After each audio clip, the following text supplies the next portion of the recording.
নমস্কাৰ বন্ধুসকল, G technical farming YouTube চেনেললৈ আপোনালোকক পুনৰ এবাৰ স্বাগতম জনাইছোঁ। এই চেনেলটোত যদি আপোনালোকে নতুনকৈ আহিছে প্লিজ ছাবস্ক্ৰাইব এটা কৰি দিব আৰু লগতে বন্ধুবৰ্গৰ লগত লাইক কমেণ্ট আৰু শ্বেয়াৰ কৰিব। মোৰ এই ফাৰ্মখনৰ পোৱালিসমূহ পূৰা সম্পূৰ্ণ ৰেডি হৈ গ'ল। আপোনালোকক যদি প্ৰয়োজন অনুযায়ী আপোনালোকে ল'ব পাৰে। পোৱালিসমূহ হেমশ্বেয়াৰ F1 হয়। আপোনালোকক পোৱালি লাগিলে কণ্টেক্ট কৰিব। পোৱালি বিশেষকৈ আধা আধুই মানে 20টামান চেলিং হৈ গ'ল আৰু 40টামান পোৱালি আছেগৈ। আৰু বৰ্তমান আপোনালোকক যদি প্ৰয়োজন হয় সোনকালে আপোনালোকে কণ্টেক্ট কৰিব।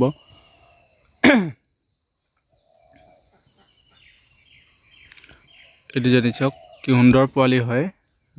পোৱালি অলৰেডি দিব পৰা হৈ গ'ল। আপোনালোকক যদি পোৱালি প্ৰয়োজন হয় লৈ যাব পাৰিব। জি টেকনিকেল ফাৰ্মিং চেনেলটোৰ সৈতে যদি আপোনালোকে আহে 200 ৰুপিজ ডিছকাউণ্ট এটা পাব আপোনালোকে প্ৰতি 1 পিজত। আপোনালোকে যদি জি টেকনিকেল ফাৰ্মিং ইউটিউব চেনেলটোৰ পৰা যদি কণ্টেক্ট কৰি আহিছে তেনেহ'লে আপোনালোকে 200 ৰুপিজ পাৰ পিচ আপোনালোকে ডিছকাউণ্ট পাব। গতিকে আপোনালোকে কণ্টেক্ট কৰিব।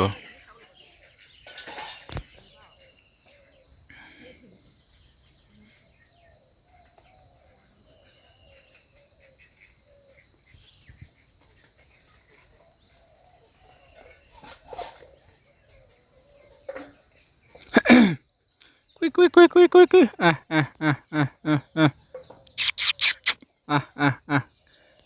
কি দুষ্ট ইহঁত দেখিছেনে বাৰু? পোৱালিকেইটা কি সুন্দৰ, গ্ৰথটো কি ভাল আৰু দীঘলো আছে। খুব সুন্দৰ পোৱালি হয়। চাইজটো বহুত দীঘল হয়। মাইকীৰ কাৰণে একদম পূৰা 1 নম্বৰ হয়, যিহেতু মাকৰ কাৰণে। আৰু এইফালে এইকেইটা হ'ল